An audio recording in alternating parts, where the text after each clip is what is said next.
Hello FPL managers and welcome back for another video. My name's Jack and today we're going to talk about the rank rises for Game Week 16. Don't forget to leave a like and subscribe to show support for the channel, and also click the notification bell so you guys don't miss any future uploads. And as always, look out for FPL Social, which is a live in-person FPL event coming up in Melbourne in February of next year. We're going to be there, so for tickets and information click the link in the description. And with that being said, let's jump into the video. So this is going to be a brand new video series on the channel where we have a look at 3 rank risers and 3 rank killers, which essentially are 3 players that if you have in your teams and they perform well could seriously see you increase in rank, compared it to a couple of other players that if you don't have could seriously damage your rank. Let us know what you think of this video series and if you have any recommendations for it. So with that being said, let's first of all have a look at the rank risers.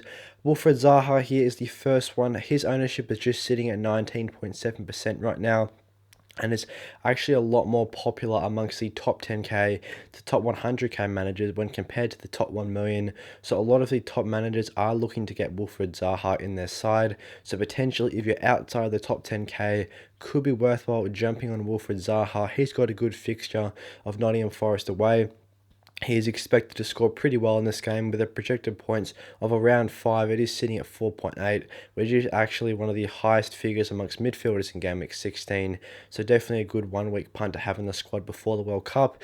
His underlying stats have been pretty good with a 4.44 XG and a 1.37 XA. He has outperformed both of these with 6 goals and 2 assists this season, and he's always on penalties as well for Crystal Palace. He is also coming off a goal and an assist in his most recent match, so hopefully he can carry over this form until Game Week 16 and see your guys' rank increase. Harry Kane is another player that I've been harping on about for quite some time now.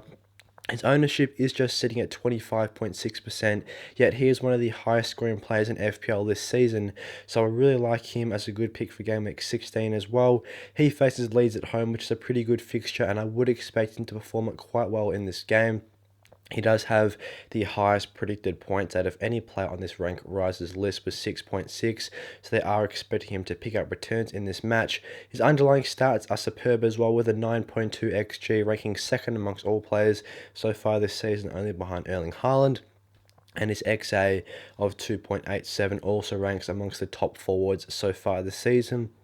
Obviously, he's recorded 11 goals and 2 assists as well, so he's been very effective with his output so far. And Miguel Almiron, another very popular player. He's a player that is heavily owned inside the top 10k. I believe 70% of managers in the top 10k, and around a similar figure for the top 1k of managers, do have Almiron in their teams.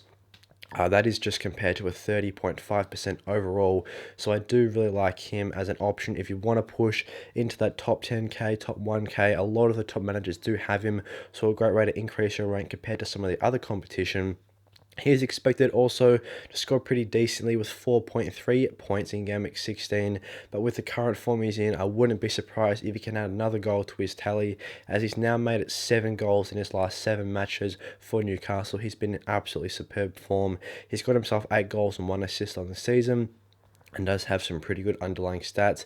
Actually does have a higher XG than a Wilfried Zaha with 4.58, so definitely more of a goal scorer than an assister with just an XA of 0.73, but with the form he's in right now at £5.8 million, should be pretty affordable for most squads, so a great player that can increase your rank in Game Week 16.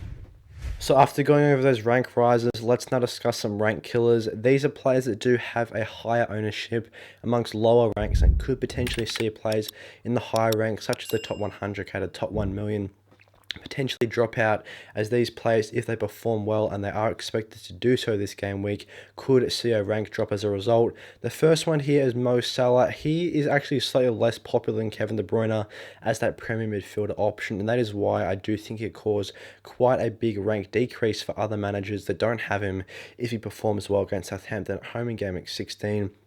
He is actually projected to outscore Kevin De Bruyne this week. He's expected to score 7.6 points compared to Kevin De Bruyne's 6.6. So maybe a play that you potentially think about bringing into the squad if you have the funds to be able to do so.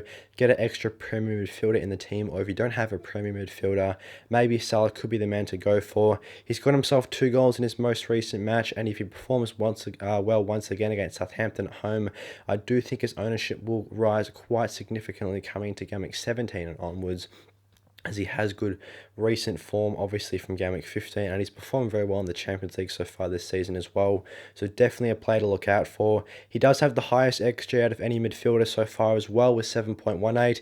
He hasn't quite fulfilled all his potential there, just with the 6 goals, but we do know he's clinical from past seasons, so if he can find that goal scoring form and continue his goal scoring with 2 last week, he could really be a good FPL option in midfield. The next one here is Gabi Jesus. He had a very high ownership at the start of the season, and there are a couple of managers with a lower rank that still have him in the side, and he's definitely one to look out for with a good fixture against a Wolves team that have conceded a lot of goals recently. He is actually one of the highest predicted scoring forwards for Game Week 16. With 5.6 points this week. It does rank, in fact, amongst the top players out of any position for Game Week 16, so definitely one to look out for. He's got 5 goals and 6 assists with a decent XG as well of 8.12, so potentially if you're looking to avoid that Jesus rank decrease, maybe having another Arsenal attacking asset that could match Jesus for points in this fixture, or making sure your other starting forwards in the squad can perform well as well. And the third one here is pretty much a given. If you don't have Haaland in your team, you're most likely going to be taking a rank decrease, as his ownership is sitting at over 80% currently. He is expected to score very well. He's actually got the highest predicted points for Game Week 16 of 8.6. He is the most popular transfer in this game week, so if you don't have him in the side, definitely a player that needs to be in your team, because if you don't have him, your rank will decrease. He does also have the highest effective ownership so far coming into Game Week 16, so definitely a player that if you have in the squad, it's a great captaincy contender with a good fixture of Brentford at home. So now I'm just going to quickly explain how we calculate players that are going to give a rank rise or a rank decrease. First of all, we're having a look at this Insight Live tool. We're essentially taking players with the highest predicted points for a given game week and having a look at their ownership at different types of ranks. As you can see here, you can filter by a multitude of ranks. That includes top 1k, top 10k, top 100k, top 1 mil, and then you can have a look at the ownership of different players around your rank of within 1k or within 10k. Let's use top 10k as an example. If you scroll down here, you can see the different types of ownership tables. If you filter by ownership in all of FPL here, obviously Haaland, Trippier, Jesus, Cancelo, Martinelli, they're very popular picks. Almiron is a player that I want to discuss. His ownership overall is sitting at 30%. If you compare it to this tier, he is actually one of the highest owned players amongst all managers in the top 10k. So this tells us clearly the better managers in FPL are looking to target Miguel Almiron. And there's a lower proportion of managers in lower ranks that do have Almiron in the side. So if you're a manager around the rank of a top 100k, top 1 mil, Almiron could be a great player to get into the squad, as he isn't as highly owned around your rank compared to some of the other managers, where he is a lot higher and amongst the top managers. So that's a good indication of a player that you might want to jump on to increase rank and get above players around your rank range. Also, another one that I wanted to cast attention to was Mo Salah. If we have a look at the top 100k rank range and ownership tables, and scroll down here, I believe Salah is on the second page here. His ownership in all of FPL is sitting at 30%. It is actually a bit lower in the top 100k, with 25% of managers owning him. So that tells us there's a high proportion of managers outside the top 100k that do have him. So if you're inside the top 100k and don't have a Salah in the team and he performs well, it does mean there's a couple of managers just below you in rank that could essentially overtake you if Salah has a big game. So that's just a play to look out for, and that is essentially how rank rises and rank killers are calculated using the different tools from Fantasy Football Fix. Thanks for watching today's video. I hope you guys enjoyed the new video series of rank rises. If you did, don't forget to leave a like and subscribe to show support for the channel, and also click the notification bell so you guys don't miss any future uploads. And as always, look out for FPL social. Tickets and information to that are in the description down below. And with that being said, I'll see you guys in the next one.